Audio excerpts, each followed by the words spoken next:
Hi friends, welcome back to smart Muthu.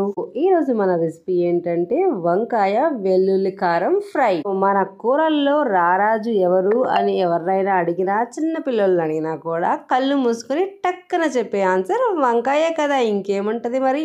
ఈ వంకాయతో వందల కొద్ది వెరైటీస్ చేయొచ్చండి. సో ప్రాంతాన్ని బట్టి చేర్పులు కురుపులు చేస్తూ అద్భుతంగా ఉంటాయి.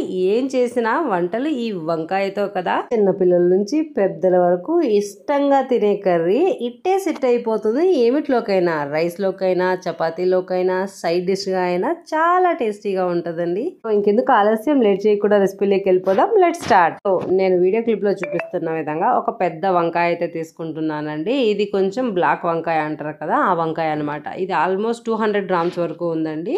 ఒకటి లేదా రెండు సార్లు బాగా శుభ్రం చేసుకొని ఇలా వీడియో క్లిప్ లో చూపిస్తున్న విధంగా కట్ చేసుకోవాలండి. ఇది మరీ చిన్న ముక్కలుగా కట్ చేసుకుంటే మనం ఫ్రై చేసేటప్పుడే కరిగిపోతుంది. ఈ టిప్ అయితే గుర్తుపెట్టుకోండి. అందుకని ఇలా పొడవుగా సన్నగా కట్ చేసుకోండి, చాలా బాగుంటది. ఎస్పెషల్లీ ఈ వంకాయ ఒక 2 minutes కే ఉడికిపోతుందండి, టైం ఎక్కువ తీసుకోదన్నమాట. సో ఇలా సన్న ముక్కలుగా కట్ చేసుకున్నారనుకోండి. పొడవుగా ఉండాలి, కొద్దిగా సన్న ముక్కలుగా ఉండాలన్నమాట. ఇలా కట్ చేసుకొని పక్కన పెట్టేసుకుందాం. ఇప్పుడైతే మనం మసాలా పౌడర్ కి కావాల్సినవి ఏమేమో చూద్దాం. అయితే ఒక ఫ్రై ప్యాన్ ని గ్యాస్ మీద పెట్టుకొని లో ఫ్లేమ్ లో టర్న్ చేసుకోండి. సో లో ఫ్లేమ్ లో టర్న్ చేసుకున్న తర్వాత ఇక్కడ వీడియో క్లిప్ లో చూపిస్తున్న విధంగా ఒక 3 టేబుల్ స్పూన్ ఆఫ్ వేరుశనగ, ఒక 5 లేదా 6 ఎండుమిర్చి, సో శనగపప్పు 1 టేబుల్ స్పూన్ అండ్ ఉద్దిపప్పు 1 టేబుల్ స్పూన్, తర్వాత 2 టేబుల్ స్పూన్ ఆఫ్ ధనియాలు, సో తర్వాత జీడిపప్పు ఒక 10 పలుకులు, సో తర్వాత జీలకర్ర 1 టేబుల్ స్పూన్, లవంగాలు ఒక 4 to 5 లవంగాలు వేసుకొని నూనె కొద్దిగా స్ప్రే చేసుకొని 1 టేబుల్ స్పూన్ వేసుకొని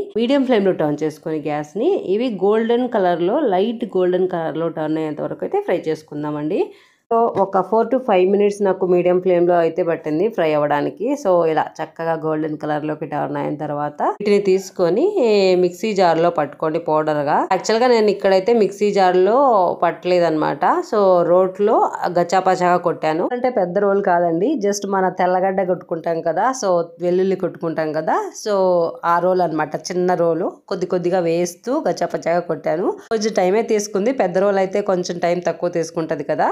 రోట్లో కొడితే ఆ టేస్టే వేరబ్బా, చాలా టేస్టీగా ఉంటది. సో ట్రస్ట్ మీ, మీకు వీలైతే ఇలానే చేసుకోవడానికి ట్రై చేయండి, లేదంటే మిక్సీకి వేసుకోండి. సో గచ్చాపచాగా కొట్టుకొని పక్కన పెట్టేసుకుందాం ఆ పౌడర్ ని. ఇప్పుడైతే ఒక ఫ్రై ప్యాన్ ని తీసుకొని గ్యాస్ మీద పెట్టుకోవాలి. సో ఇలా ఆయిల్ స్ప్రే చేసిన తర్వాత ఇప్పుడు ఆనియన్స్ అయితే వేసుకుందామండి. సో నేనైతే ఇక్కడ ఆనియన్స్ పొడవుగా సన్నగా ఇలా నిలువుగా కట్ చేసుకోండి, బాగుంటాయి ఫ్రైకి. సో ఇక్కడ నేనైతే కొంచెం ఆనియన్స్ ఎక్కువే తీసుకోవాలి, ఒక 3 to 4 తీసుకోవాలి మీడియం సైజ్ అయితే. పెద్దవైతే ఒక 3 సరిపోతాయి అన్నమాట. వేసిన తర్వాత ఆయిల్ అయితే ఒక 5 to 6 table spoon of oil వేసుకోండి. వేసుకొని ఇలా చక్కగా ఒకసారి ఒక 1 minute ఫ్రై చేయండి. 1 minute ఫ్రై చేసిన తర్వాత మనం కట్ చేసి పక్కన పెట్టుకున్న వంకాయ ఉంది కదండి, సో ఇలా చక్కగా కట్ చేసి పెట్టుకున్నాం కదా. ఈ వంకాయ ముక్కలు దీంతో పాటైనా వేయండి, లేదంటే 1 minute ఆనియన్స్ అలా ఫ్రై చేసైనా వేసేసేయచ్చు అనమాట. నేను 1 minute అలా ఫ్రై చేసి వేసాను, ఓకేనా. సో ఈ వంకాయలు వేసిన తర్వాత చక్కగా ఒక్కసారి అయితే మన ఆనియన్స్ అండ్ పచ్చిమిర్చి అండ్ మన వంకాయ కలిసేలాగా ఫ్రై చేసుకుంటూ ఉండాలన్నమాట. మధ్యలో ఒక టిప్ గుర్తు పెట్టుకోవాలి, మీరు గ్యాస్ ని మీడియం ఫ్లేమ్ లో టర్న్ చేసుకొని మాత్రమే ఫ్రై చేయండి, లేదంటే అడుగంటుతుంది అనమాట. వంకాయ ఉడకదు, అడుగంటే ఛాన్స్ ఉంటది అనమాట. అది అవాయిడ్ చేయడానికి మీడియం ఫ్లేమ్ లో పెట్టుకుంటూ ఇలా మధ్యలో కలుపుతూ మూత పెట్టేసేయండి. ఇది ఎక్కువ టైం పట్టదనమాట వంకాయ. ఈ వంకాయ అయితే తొందరగా ఉడికిపోతుంది. జస్ట్ ఒక 3 to 4 minutes లో ఉడికిపోయింది నాకు, మీడియం ఫ్లేమ్ లో మధ్యలో కలుపుతూ మూత పెట్టుకుంటే. చాలా సింపుల్ అండ్ టేస్టీ రెసిపీ అండి. సో ఒక్కసారి మీరు ఖచ్చితంగా ట్రై చేయాల్సిన రెసిపీ. వంకాయలో మూత పెట్టే ముందు సాల్ట్ వేసేసుకోండి తగినంత.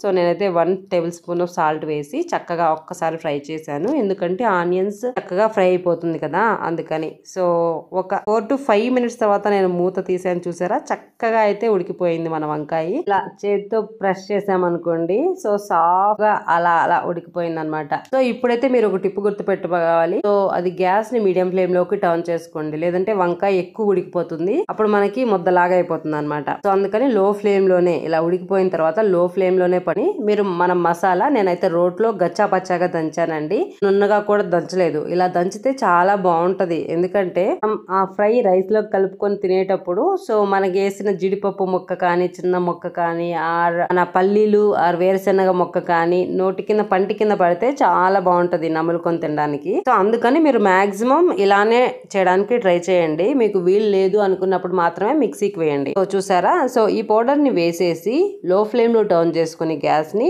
మీరైతే ఒక 2 మినిట్స్ అయితే ఫ్రై చేయాలన్నమాట. ఒక 2 మినిట్స్ ఇలా ఫ్రై చేసి మూత పెట్టేసి ఒక 2 మినిట్స్ వదిలేసి గ్యాస్ ఆపేసేయండి, సరిపోతుంది. సో మనకి మసాలా అనేది కుక్ అయిపోతుంది అనమాట. గ్యాస్ ఆపేసిన తర్వాత కూడా ఒక 5 to 10 మినిట్స్ ఆ ఫ్రై ని అలానే వదిలేయండి, ఇమీడియట్ గా తినకుండా. ఎందుకంటే ఆ మసాలా అంతా వంకాయలకి కొంచెం బాగా ఊరుతుంది అనమాట, పట్టుకుంటుంది. అందుకని ఒక 5 to 10 మినిట్స్ వదిలేసాక వేడి వేడి అన్నంలో కొద్దిగా నెయ్యి వేసుకుని తింటే ఉంటుందండి. ఆహా, ఇంకేం కర్రీ అవసరం లేదు అన్నంత టేస్ట్ ఉంటది అనమాట. ఈ రెసిపీ నచ్చిందా? సో అయితే ఖచ్చితంగా మీరు ట్రై చేసి కమెంట్స్ లో అయితే చెప్పండి మీకు ఎలా కుదిరిందో. ఆర్ ఒక ఫోటో తీసి అప్లోడ్ చేయండి. సో మీ ఫీడ్బ్యాక్ నాకు చాలా ఇంపార్టెంట్ అండి. సో మీకు ఈ వీడియో నచ్చినట్లయితే ఓ లైక్ చేయడం మర్చిపోకండి. అండ్ మీ ఫ్రెండ్స్ కి రిలేటివ్ కి షేర్ చేయండి, లైక్ చేయండి. మరిన్ని ఇంట్రెస్టింగ్ ఆర్ కొత్త ఆర్ టేస్టీ రెసిపీస్ కోసం స్మార్ట్ ముత్తు యూట్యూబ్ ఛానల్ అయితే సబ్స్క్రైబ్ చేయడం మర్చిపోకండి. So thank you so much.